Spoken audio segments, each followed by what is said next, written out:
Bueno, ¿cómo estáis? ¿Estáis bien? Sí. Antes de empezar a predicar y tal, vamos a romper un poquito el hielo. Yo soy Bruno, como decía Aarón, en verdad tengo unas formas un poquito diferentes. Yo creo que eso, bueno, se ve que me conoce, Susana me conoce desde que soy chiquitito, John, Isaac no me conoce tanto, pero sí me conoce también. Entonces, las formas no hacen que la presencia llegue o no llegue. Simplemente las formas son las formas. Y yo os voy a contar más o menos las formas que tengo y cómo soy. Soy Bruno de la iglesia Estepona. Me convertí con, 14, 15 años aprox. Y si quieres más info, pues no tengo drama después en compartir contigo, porque la verdad que, me encantaría compartir con cada uno de los que estáis aquí, ¿no? Entonces, pero sin perder tiempo, lo que ocurrió en mí fue que cuando mi vida estaba en oscuridad, por así decirlo, hubo una luz que alumbró, que se encendió. Entonces, cuando se encendió esa luz, yo me di cuenta de que había muchas cosas que estaban mal y habían que cambiar. Y esa luz no me decía solamente, oye, en plan, vea el cambio, sino que me decía, pues hay mucho más, de descubrirlo. Y esa luz, evidentemente, si estás aquí, sabrás que es Jesús. Y quería preguntar antes de empezar, ¿alguno es la primera vez que viene a una iglesia evangélica? Simplemente para saberlo. Todos somos viejos conocidos, ¿no? Si alguno viene por primera vez, somos viejos conocidos, genial. Pues ya vamos más al grano. Dice en Tesalonicenses 5:18, da gracias en todo porque esta es la voluntad de Dios para vosotros en Cristo Jesús. Y como decía antes Aarón, estamos en acción de gracias, aunque en verdad acción de gracias es un día que le hemos puesto en el título, pero realmente se podría agradecer y debemos agradecer cada día. Pero ¿qué ocurre cuando nosotros estamos escasos de gracia? El otro día le conté a Lucas y Lidia que fui ahí a Madrid a un evento y los típicos padres que traen a los niños a la iglesia, pues había un niño que tenía un álbum de Pokémon. Entonces el niño estaba ahí con el álbum de Pokémon mirando las cartas, y yo siempre guardo, no sé si lo sabieron, en mi cartera cartas de Pokémon, pero porque me regalaron unas cartas de Pokémon y dije, ¿dónde las guardo? Pues las meto aquí que algún día me servirán. Entonces yo veía al niño de lejos y el niño estaba ahí con las cartas súper motivado y digo, lo voy a impresionar. Seguro que lo ve como un regalo divino, ¿sabes? O sea, como Dios hablándome literalmente. ¿Sabéis de Pokémon un poquito? Antes decían que era pecado y todo eso, ¿no? Pero conocéis los Pokémon. Me acerco al niño y saco dos cartas. Un Pokémon normal y un Articuno. Un Pokémon legendario. Y le digo al niño, te regalo una. Elige cuál quieres. Y el niño, sin moverse la cara, o sea, la cara estaba igual, coge el Articuno, me mira todo serio, abre el álbum, busca un hueco, mete el Articuno y sigue como si nada. Yo me voy y digo, qué curiosidad, ¿eh? Ni un acto de gracia ni gracias. Curioso. Y es una realidad que estamos en una generación poco agradecida. Muchas veces nos levantamos y decimos, mira, en plan, tenemos un montón de cosas por las cuales agradecer, pero no agradecemos, sino que como ese niño nos viene un Pokémon legendario y no decimos gracias a la mano que nos da, simplemente lo tomamos, lo guardamos y seguimos la vida como el niño que no me dijo nada. Después todo eso abrió un debate en que la generación de hoy en día está cambiando, ¿no? Adelante. Pero si bien es verdad, fuera del término de iglesia, fuera de lo eclesial, hay una realidad, y es que el dar las gracias es un valor bíblico contra cultura, pero que se ha vuelto universal. Todo el mundo sabe que si uno no da las gracias, pues es un ingrato. Nos dice la Biblia, da gracias en todo, nos anima a dar gracias en cuando todo va bien, en cuando todo va mal, en cuando me ocurren cosas y en cuando no me ocurren cosas. Y si bien la gratitud es un concepto, como decíamos antes, universalizado, todo el mundo sabe que cuando no da gracias, pues bueno, en plan, ocurre algo raro.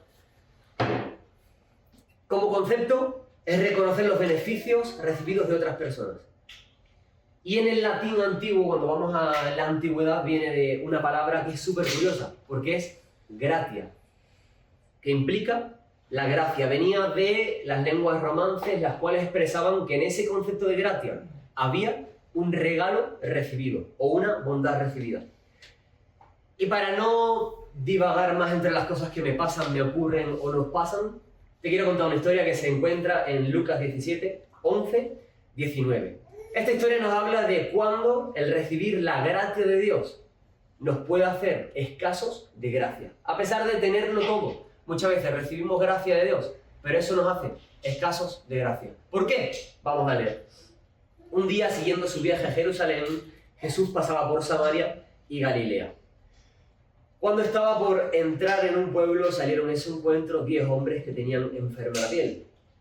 Como se habían quedado a cierta distancia, gritaron: Jesús, Maestro, ten compasión de nosotros. Al verlos les dijo: vayan a presentarse a los sacerdotes. Resultó que mientras iban de camino quedaron limpios.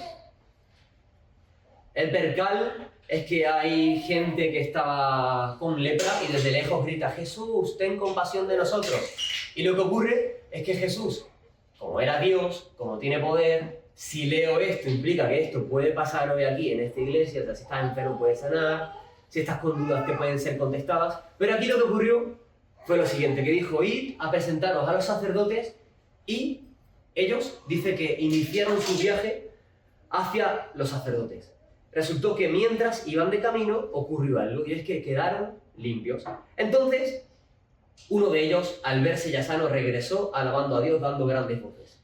Cayó rostro en tierra a los pies de Jesús y le dio las gracias. No obstante, era samaritano. Y esto daría para un montón de prédicas, pero a mí me daba la curiosidad del hecho de cómo de 10, uno pudo ver la gracia. Y es que muchas veces estos leprosos se puede ver identificado con nosotros. Iniciamos un camino en el cual tenemos que ir hacia un destino, y en ese camino hacia el destino empieza Dios a hacer cosas. Pero en esas cosas que Dios va haciendo, muchas veces yo no soy capaz de, como dice el versículo, y verse y darse cuenta de que quedó sano. Yo simplemente lo que hago es una vida monótona hacia adelante, hacia mi destino, pero no me doy cuenta lo que Dios está haciendo. Y muchas veces no damos gracias porque no somos capaces de darnos cuenta lo que Dios ha hecho en el pasado y lo que Dios está haciendo. Y alguien que nos ilustra esto es el pueblo de Israel. Dice la Biblia que el pueblo de Israel, un camino de 11 días, lo hizo en 40 años. Y que en medio de ese camino, el diálogo o la narrativa israelita era: oye, es que ¿por qué Dios nos hace caminar por aquí si es que estábamos mejor en Egipto? Y cuando empezamos a ver los milagros que ocurren en Egipto, vemos que eran milagros de liberación, el tema de las plagas, pero cuando estamos en el desierto de Israel, empiezan a ocurrir milagros diferentes, milagros de provisión, milagros que, si los otros eran grandes, esos eran para la liberación, pero estos eran para la experimentación propia. Empiezan a ver de que tienen sed, van a un sitio de aguas contaminadas, aguas amargas, y dice Dios: bueno, en plan, todos conocemos de que ocurren cosas y Dios convierte esas aguas en dulces. El pueblo empieza a beber. Van a un sitio en donde no había agua, le dan un golpe a una roca de mandato de Dios, empieza a salir agua. Tenían frío a la noche, la columna de fuego, tenían calor en el día, la nube, y así con todo.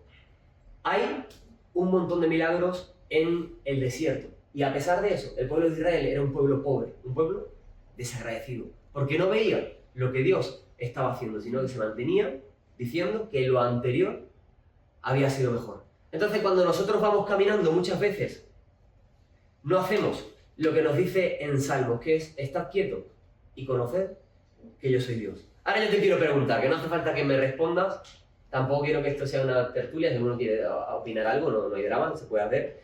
Y es que muchas veces no nos paramos a pensar por un momento la gracia que nos ha sido dada. Contemplad su gracia. ¿Cómo yo contemplo su gracia? Contemplándolo, quién es Él y lo que Él sigue haciendo. Hay una historia que le sonará a Aarón, yo soy el de las historias, en plan, para que me vayáis conociendo, y es que había un pececito en una pecera, evidentemente valga la redundancia, y este pececito se movía. Entonces un profesor le dice al alumno: oye, ve a mirarme el pececito, ¿te acuerdas? No, bueno, ve a mirarme el pececito, tal. Entonces el chico se acerca y mira el pececito y dice: mira, en plan, no sé cuánto tiempo quiere él que lo vea, pero lo miro. Vuelve al alumno y dice: mira, bueno, o sea, vuelve al profesor y dice: oye, en plan, ¿para qué querías que mire el pececito? Y dice: quiero que me digas lo que has contemplado de él. Y dice: bueno, que es naranja. Y dice: vale, sigue mirándolo. Entonces se acerca el chico otra vez, todo rayado, y dice: bueno, las escamas hacen así, son todas diferentes tamaños, diferentes colores. Entonces se acerca al profesor y dice: mira, es naranja y tiene las escamas de diferentes tamaños y colores. Entonces el profesor le dice, no, sigue contemplando. Entonces se acerca, se da cuenta de que el pececito cuando come, pues la comida entra por un agujero y sale por otro. O sea, ocurren muchas cosas en esa pecera. Y en ese pececito ocurren muchísimas cosas. Entonces el chico, después de un viaje eterno de ir a ver el pececito y volver al maestro, le empieza a decir un montón de características. Y el maestro lo que le dice es, esa es la diferencia entre contemplar y enfocarse o mirar. Entonces muchas veces nosotros nos acercamos a Dios diciendo, guau, Dios, te miro en la reunión, recibo mi milagro, pero sigo mi vida. Entonces qué bonito sería, como dice el Salmo, estar quietos en su presencia y contemplar y conocer que Él es Dios. Y si consigues ver la gracia de Dios, te aseguro que tu vida puede ser revolucionada. Y no solo por esta persona leprosa que dice que volvió dando gritos gracias a Dios, sino por las miles de personas que hoy por hoy están revolucionando el mundo porque su corazón fue revolucionado. Y cuando nosotros vemos esto, que uno vio la gracia, ocurre lo siguiente, y es que cuando tú ves la gracia, no te la guardas, sino que explotas en emoción y revolución. Tú no tienes otra respuesta que darle a Dios que dar las gracias. Dice Jesús que le hizo una pregunta. Esta pregunta era, ¿acaso no quedaron limpios los 10? ¿Dónde están los otros 9? No hubo ninguno que regresara a dar gloria a Dios, excepto este extranjero. Muchas veces tenemos una vida de movimiento, vamos hacia adelante, vamos hacia atrás, pero no hacemos lo que tenemos que hacer, que es pararnos y decir, Señor, gracias por los milagros que estás haciendo hoy en mi vida. Y si hoy Dios está haciendo milagros, el ser agradecido lo que va a hacer es que tú el día de mañana, cuando vengan otra vez los milagros, puedas seguir disfrutando de esos milagros que Dios te da. Y hay un concepto que me gustó un montonazo y yo no quiero quedarme con la teoría de que simplemente los leprosos siguieron ese movimiento de avance y no se dieron cuenta.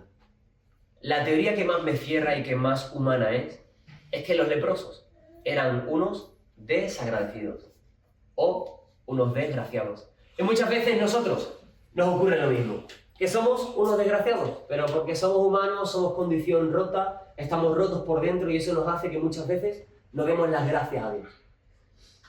Cuando nosotros vamos a la palabra gracia, viene de gratia, el des lo que hace es que implica una conexión interrumpida con el propósito inicial, y cuando pones el des en gracia, desgracia, lo que haces es como me excluyo de la gracia. Hay un propósito inicial en la gracia de Dios, que es un regalo de Dios, es una bondad de Dios, un regalo de otra persona, pero cuando yo pongo el des, lo cambio todo. Significa una caída del significado original, separación, privación o incluso inversión de lo que implica en profundidad.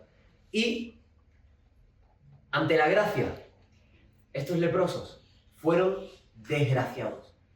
No dieron gracias por lo que recibieron.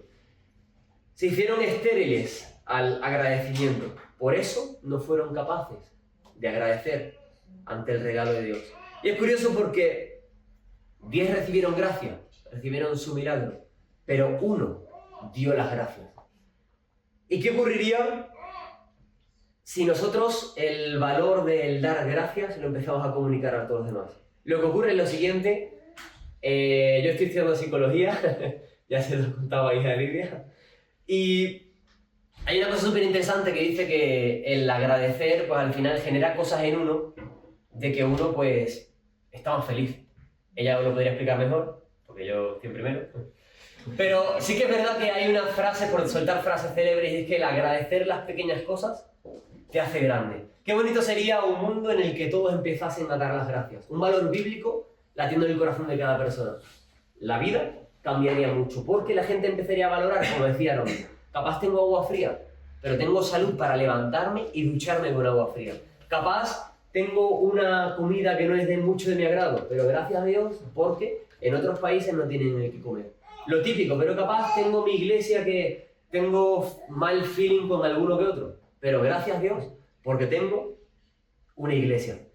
Sin desviarnos del Thanksgiving, tuvo un origen que es agradecer a Dios. Dicen que los americanos pusieron un día por el cual estaban pasando una época en la cual había hambre y tal, y organizaron una cena con unos... eran unos extranjeros venían de Massachusetts, no sé si alguno sabe la historia, pero cuestión de que los americanos organizaron una cena por el hecho de juntarse y agradecer. Y es porque realmente no siempre hace falta el hecho de hacer algo para agradecer, pero qué bonito volver al inicio de los americanos y decir, guau, hoy que estamos juntos, estamos aprovechando y vamos a agradecer.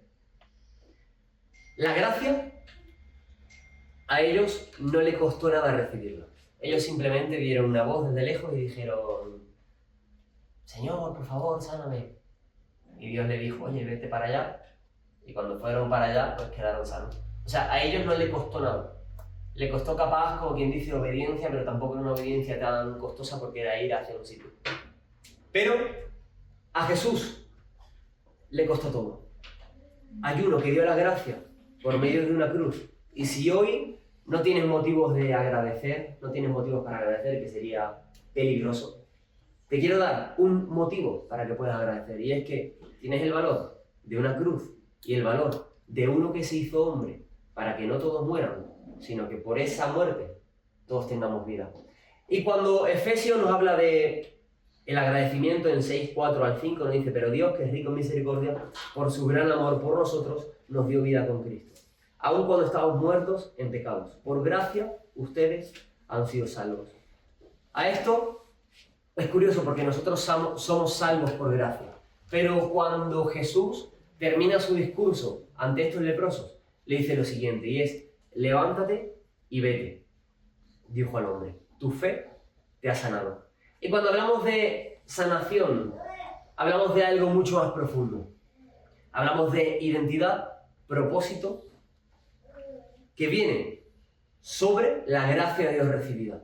Cuando empezamos a estudiar el contexto de lo que implicaba ser un leproso, era muy diferente a lo que hoy implica ser un leproso. El leproso estaba excluido de la sociedad, no tenía vida pública, no tenía vida familiar, no tenía vida de propósito, la identidad estaba dañada. Entonces Jesús le da una sanación, la cual el corazón comenzaba a ser lleno de esperanza, transformada la vida por completo. Y dicen que el justo por la fe vivirá, y cuando yo confieso a Jesús como mi Señor y Salvador, soy salvo.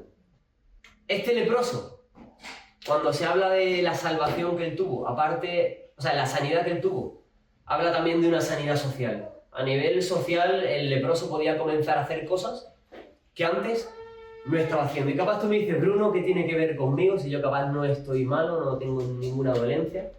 Cuando hablamos de sanación, hablamos en el concepto profundo de salvación, sanación de mi integridad por completo. Dije antes que eran de las frases. Las malas noticias fueron que matamos en el pasado al Hijo del Amor. Las buenas noticias fueron que Él resucitó para darme salvación, esperanza y propósito. Y la generación Z, hoy que es nuestra generación, lo que nosotros respiramos, lo que vemos, como decían, y siempre lo habréis oído un montón en posts de Instagram, en las noticias, la generación más rota que de nunca, no sé qué. Pero es súper curioso que a pesar de eso, cuando tú a la generación más rota le das un propósito y la salvas de esa rotura, es la generación con más fortaleza que se ha visto. Y eso lo hemos visto en Valencia, lo hemos visto en muchos sitios, de que empiezan a tirar información en exceso por los medios de los jóvenes, los cuales no tenían, parecían que jugaban videojuegos, pues ahora están salvando su pueblo, ¿no? Pueblo salva pueblo, etc, etc. Entonces nuestra vida es igual. Nuestra vida puede estar rota en muchos aspectos, pero cuando viene Dios, nosotros encontramos una sanación a nuestro estado actual. Encontramos una salvación a nuestro estado actual. Y capaz, como decía antes, no tenemos lepra, pero sí que es verdad que lo que dice la Biblia es que fuimos contaminados con una mancha que no era el diseño original para nosotros, la mancha del pecado. Y cuando nosotros hablamos de pecado, hablamos de los malos hábitos, hablamos de el daño que me hacen otros por causa de su pecado. Hablamos de mis malas costumbres, mis decisiones, como dice Pablo, que yo a pesar de no querer y saber que es malo lo hago. Cuando hablamos de pecado es un concepto muy profundo, pero Jesús es bonito, que por gracia nos coge, nos salva y redime por completo nuestra vida. Y yo sé que vosotros tenéis generalmente acabáis con la Santa Cena, no sé cómo lo hacéis, Aarón. ¿Sí? ¿Que la repartís o algo? Te pregunto porque como no lo sé, todavía no he terminado ni nada, pero parece que era espontáneo. Vale, ¿qué hago? En la primera fila de sección, vale, lo que quieras y la repartes. Vale, genial. Genial. A ver. Ahí te selecciono a ti. Te selecciono a ti. Toma.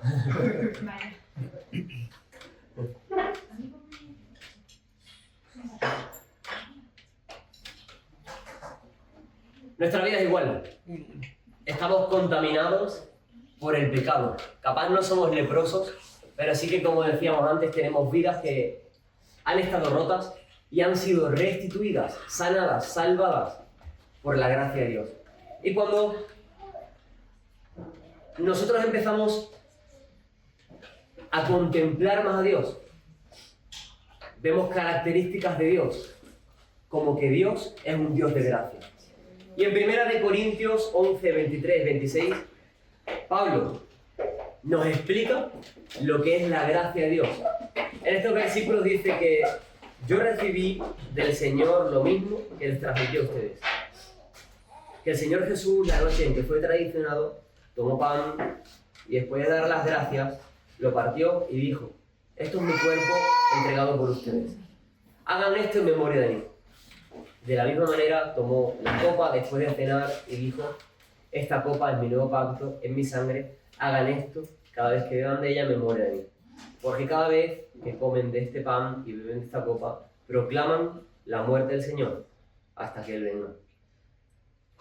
Muchas veces nosotros, por nuestro pecado, que son incluso pensamientos contaminados a los que le damos lugar, pensamos de que no hay gracia de Dios para nosotros.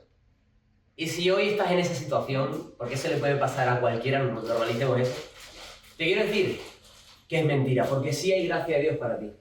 Sí hay una salvación integral en la cual puedes ser libre de ese hábito, puedes ser libre de incluso ese pensamiento que te persigue.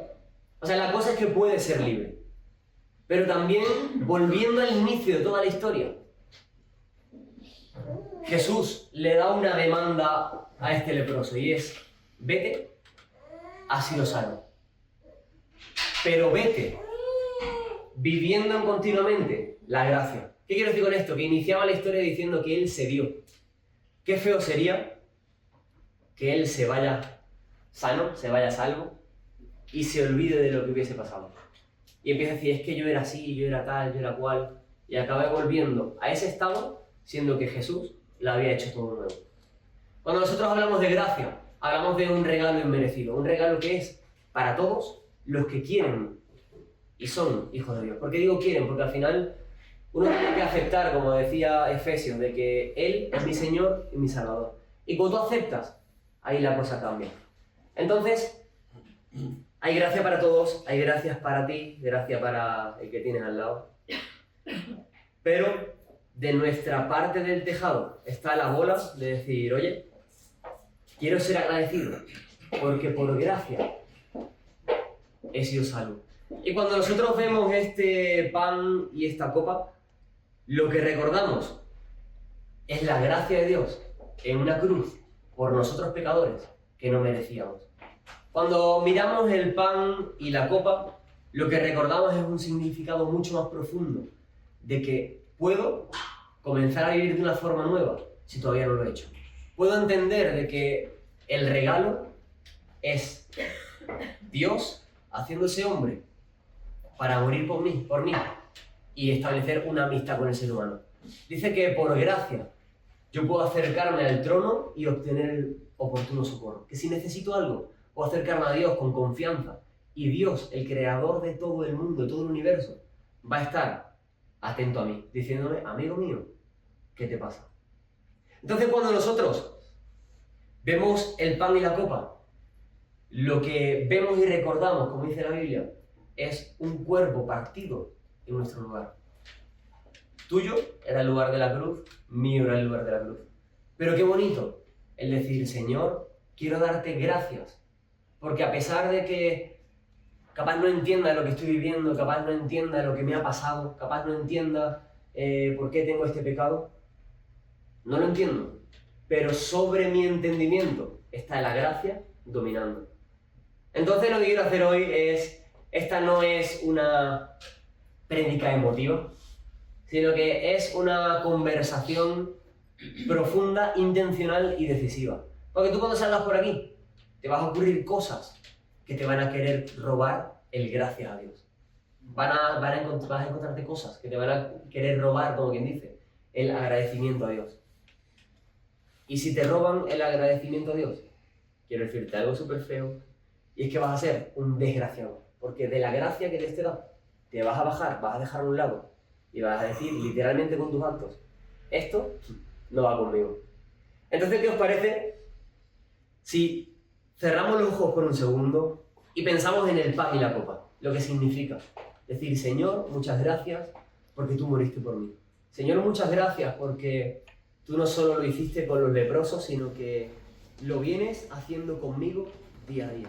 Señor, muchas gracias porque hay salvación y hay restauración en todos aquellos que dicen que tú eres Dios, Señor. Gracias por ser Dios, gracias por estar conmigo, gracias por acercarte a pesar de que lo más normal sería que al ser Dios tengas que estar lejano. Pero gracias por acercarte, Señor. Yo lo que te pido, Señor, es que antes de ir a la oración final, como quien dice, que tú nos ayudes a entender de que se trata de un humano santo, un humano que no merecía, muriendo por cada uno de que los merecíamos, Señor. Te doy gracias, Señor, porque tu sangre nos cubre y tu cuerpo, dice la Biblia, que era el camino nuevo y vivo hacia Dios, Señor. Hoy creemos eso y te pedimos, Señor, que tú nos ayudes a entender la profundidad que tiene esta Santa Cena, la profundidad que tiene el recordarte, la profundidad que tiene el hecho de decirte de que tú eres nuestro Dios. Te doy muchas gracias, Señor, primero por la copa que representa tu sangre. Y te doy gracias, Señor, porque fue hasta la última gota. Tú te entregaste por completo. Te doy gracias, Señor, por el pan que representa tu cuerpo. Y que el cuerpo representa, Señor, ese dolor físico, ese dolor empatizante con nosotros. Y te doy gracias, Señor, porque tú eres ese sumo sacerdote que nos entiende, ese que nos sana y nos salva, Señor, de nuestra vida diaria. Hoy lo que hacemos, en el nombre de Jesús, primero compartimos la copa, todos juntos, termina diciendo de que se esperen unos a otros, incluso que si vienen con hambre coman antes. ¿Por qué dice eso? Porque hay profundidad en la copa. Cuando yo tomo la copa, no ocurre nada, pero a la vez de que no ocurre nada, ocurre todo. Estoy recordando a aquel que me dio una esperanza y estoy viviendo por una esperanza que me fue dada. Entonces, tomamos la copa, ¿sí?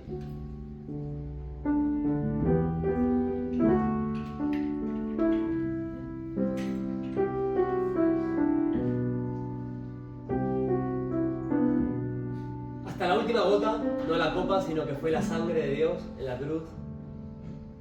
Y esa última gota nos dio esperanza.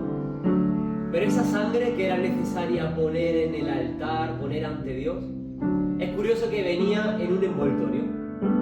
Venía en el cuerpo de Dios, evidentemente. Que era un cuerpo como el tuyo y como el mío. Entonces cuando nosotros recordamos lo que es el cuerpo, recordamos que Dios es un Dios empático. Que lo que a ti te duele, a Él le duele, en igual manera. Que Él no te hace a un lado y dice, oye, en plan, es que no te entiendo, no, para nada. Él nos entiende al punto de que empatizó tanto de que se fue a una cruz por nosotros. Entonces, juntos, compartamos el pan sabiendo lo que esto implica. De que mi paga del pecado la tomó otro y era la muerte. Así que en el nombre de Jesús compartimos el pan.